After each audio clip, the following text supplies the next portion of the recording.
శంకరాభరణం, సాగర సంగమం, స్వాతిముత్యం, స్వయం కృషి తెలుగు సినిమా చరిత్రలో ఎన్నటికీ చెక్కుచెదరని కళాఖండాలు.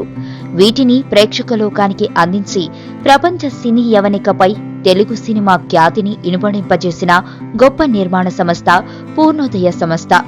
అంతటి ఉత్తమాభిరుచితో సినిమాకి సేవలు చేసిన గొప్ప నిర్మాత పూర్ణోదయ అధినేత శ్రీ ఏడిద నాగేశ్వరరావు గారు 4 అక్టోబర్ 2015న స్వర్గస్థులయ్యారు. ఆయన ప్రథమ వర్ధంతి సందర్భంగా ఈ స్పెషల్. ఎన్టీఆర్, ఏఎన్ఆర్, ఎస్వీఆర్, సావిత్రి, మహామహులంతా లేని లోటు అలానే ఉంది. నాగిరెడ్డి, చక్రపాణి, దుక్కిపాటి మధుసూదనరావు వంటి ఎందరో అత్యుత్తమ చిత్రాల నిర్మాతలుగా ఘనతకెక్కారు. ఈ దిగ్గజాల నుంచి సినిమా ఎప్పుడొస్తుందా అని నాటి సినీ ప్రియులు, ప్రేక్షకులు ఆసక్తిగా ఎదురుచూసేవారు. డాక్టర్ డి రామానాయుడు ఎన్నో సినిమాలను నిర్మించి చరిత్రకెక్కారు. వీరందరి అడుగుజాడల్లో వచ్చిన ఏడిద నాగేశ్వరరావు 3 పదుల సినీ జీవితంలో 10 సినిమాలు నిర్మించారు. ఈ 10 చిత్రాలు కూడా కళాత్మక చిత్రాలుగా తెలుగువాడి ఆత్మగౌరవానికి సింబాలిక్గా ఓ అరుదైన సంతకంలా నిలిచిపోయాయి.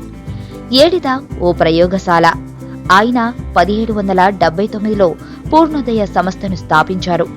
ఆ బ్యానర్లో నిర్మించే సినిమా ఏదైనా ఎంతో వైవిధ్యం ఉన్న టైటిల్స్ ని పెట్టుకునేవారు.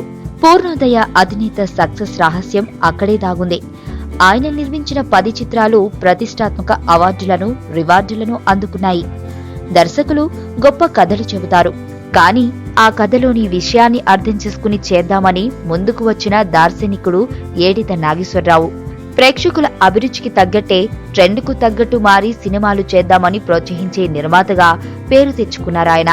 మొన్నైనా, నిన్నైనా, నేడైనా ఒక సినిమాకు సంబంధించి నిర్మాతే ప్రథముడు. తనకు ఎలాంటి సినిమా కావాలని చెప్పేవాడు నిర్మాతే. డైరెక్టర్ చెప్పే కథ బాగుందా లేదా అని నిర్ణయించుకునే జడ్జి కూడా నిర్మాతనే. అంతా ఎనాలిసిస్ చేసేవారు కాబట్టే ఏడిద నుంచి అన్ని గొప్ప చిత్రాలొచ్చాయి. బంధుమిత్రులతో కలిసి నాటకాలేస్తూనే మరోవైపు డబ్బింగ్ చెబుతూ కాలం గడుపుతున్న ఏడిద నాగేశ్వరరావు సిరిసిరి మువ్వ చిత్రానికి ఎగ్జిక్యూటివ్ నిర్మాతగా వ్యవహరించారు.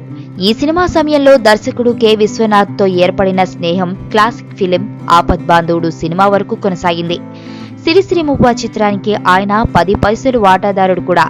తరువాత 1979లో కొమ్మినేని శేషగిరిరావు దర్శకత్వంలో పూర్ణోదయ క్రియేషన్స్ పతాకంపై సొంతగా నిర్మించిన మొదటి సినిమా తాయరమ్మ బంగారయ్య. ఆరోగ్యకరమైన హాస్యభరిత చిత్రంగా అలరించింది. సత్యనారాయణ, షావుకారు జానకి ప్రధాన పాత్రలు పోషించారు. ఈ చిత్రంతో నాగేశ్వరరావు ఘన విజయాన్ని అందుకున్నారు. పూర్ణోదయ బ్యానర్ నుంచి వచ్చిన 3వ సినిమా శంకరాభరణం. ఈ సినిమా ఏడిదకు ఖండాంతర ఖ్యాతిని తెచ్చిపెట్టింది. అలాగే అరుదైన స్వర్ణ కమలం జాతీయ పురస్కారాన్ని అందుకుంది. ఈ సినిమా తరువాతి మళ్లీ ఇంతకాలానికి ఎస్ఎస్ రాజమౌళి తెరకెక్కించిన బాహుబలి చిత్రానికి మాత్రమే స్వర్ణ కమలం దక్కింది. ఈస్ట్ ఫ్రాన్స్ లో సంగీతం ప్రధాన చిత్రాలు మాత్రమే ప్రదర్శిస్తారు. కాన్ ఫిల్మ్ ఫెస్టివల్లో ఈ సినిమాకి ఉత్తమ చిత్రంగా అవార్డు వచ్చింది. వాస్తవానికి వ్యాపారపరంగా చూస్తే ఈ సినిమాను కొనడానికి ఎవరూ ముందుకు రాలేదు. దాదాపు 100 పోలు వేస్తే ఒక ప్రింట్ పాడైపోయింది. అద్భుతం అంటూ కరచాలనాలే తప్ప కొనుగోళ్లు లేవు. ఈ సినిమాను ఆంధ్రప్రదేశ్లో అప్పటి ముఖ్యమంత్రి నందమూరి తారక రామారావు, తమిళనాడు సీఎం ఎంజి రామచంద్రన్, శివాజీ గణేశన్, కేరళలో నాటి సీఎం వీక్షించి ప్రశంసల వర్షం కురిపించారు. కమర్షియల్ సినిమా హవా నడుస్తున్న సమయంలో ఈ సినిమా అప్పట్లో విడుదలై పెద్ద సంచలనం సృష్టించింది. తరువాత దేశ విదేశాల్లో ఎన్నో అవార్డులను కొల్లగొట్టింది. పూర్ణోదయ సినిమా అంటే అవార్డు గ్యారంటీ. అవార్డు సినిమాలకు డబ్బులు రావు అన్న మాటను ఏడిద తిప్పికొట్టారు. అలా సిరిసిరి మువ్వల సవాళ్లు కొన్నైతే శంకరాభరణాలుగా మారుమోగిన రాగాలు ఇంకొన్ని.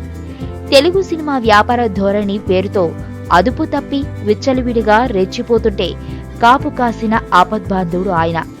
చిరంజీవి ఏడాదికి 8 సినిమాలు చేస్తున్న రోజులవి. ఆ సమయంలో స్వయం కృషిలో నటించారు. స్టోరీ లైన్ విని చిరంజీవి ఏమిటి, చెప్పులు కుట్టేవాడి పాత్ర అనలేదు. ఈ కథ చిరంజీవిని ఆకట్టుకోవడమే కాదు, తెలుగోడు తలెత్తుకునేలా గొప్ప విజయం సాధించింది. ఈ సినిమా రష్యన్ భాషలోకి అనువాదమైంది. తర్వాత ఏడిద నాగేశ్వరరావు తనయుడు శ్రీరామ్ హీరోగా నటించిన స్వరకల్పన కూడా రష్యన్ భాషలోకి అనువాదమైంది. చిరంజీవి నటించిన మరో చిత్రం ఆపద్బాంధవుడు. ఉత్తమ తృతీయ చిత్రంగా ఎంపిక కాగా, నంది ఉత్తమ నటుడిగా చిరంజీవి రెండోసారి ఎంపికయ్యారు. కమల్ హాసన్ నటించిన సాగర సంగమం తృతీయ ఉత్తమ చిత్రంగా కాశ్యనంది అందించింది. ఉత్తమ నటుడిగా కమల్, ఉత్తమ గాయనిగా జానకి నంది అవార్డులు అందుకున్నారు. మంచి చిత్రాలు నిర్మించాలంటూ తరచూ చెప్పే ప్రభుత్వం ఇన్ని మంచి చిత్రాలు నిర్మించిన ఏడిద నాగేశ్వరరావును ఏ రీతిన గౌరవించింది అని ప్రశ్నించుకుంటే కనీసం పద్మశ్రీ కూడా ఇవ్వలేదు.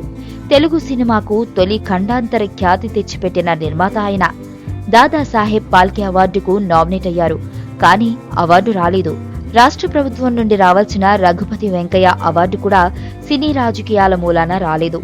మంచి చిత్రం కోసం కోట్లాది రూపాయలు పణంగా పెట్టిన ఓ గొప్ప నిర్మాతకు దక్కాల్సిన గౌరవం దక్కిందా అన్నది తన్ను బరువైన ప్రశ్న. ఒక రకంగా ప్రభుత్వాల కంటే ప్రైవేటు సంస్థలే ఆయన ప్రతిభను బాగా గుర్తించాయి. కళాసాగర్ వారు దశాబ్దపు ఉత్తమ నిర్మాతగా అవార్డునిచ్చి గౌరవించారు. Sangam academy lifetime achievement award, సంతోషం లైఫ్ టైం అచీవ్మెంట్ అవార్డుతో సత్కరించి గౌరవించాయి. ఈ సంవత్సరం శ్రీ ఏడిద నాగేశ్వరరావు స్మారక అవార్డు అభిరుచి గల నిర్మాతకు ఇవ్వడం విశేషం. పశ్చిమ గోదావరి జిల్లా తణుకులో 1934 ఏప్రిల్ 24న ఏడిద నాగేశ్వరరావు జన్మించారు. పాపలక్ష్మి, సత్యరాజు నాయుడు తల్లిదండ్రులు. 1954లో మేనమామ కూతురు జయలక్ష్మిని వివాహమాడారు. వీరికి 3 కుమారులు, 1 కుమార్తె. పూర్ణోదయ సంస్థ స్థాపించింది 1979. సిరిసిరిమువ్వ 1976. మొదటి చిత్రం తాయారమ్మ బంగారయ్య 1979. శంకరాభరణం 1980. స్వర్ణకమలం అందుకున్న మొట్టమొదటి తెలుగు చిత్రం. తరువాత ఇన్నేళ్లకు బాహుబలి చిత్రానికి వచ్చింది.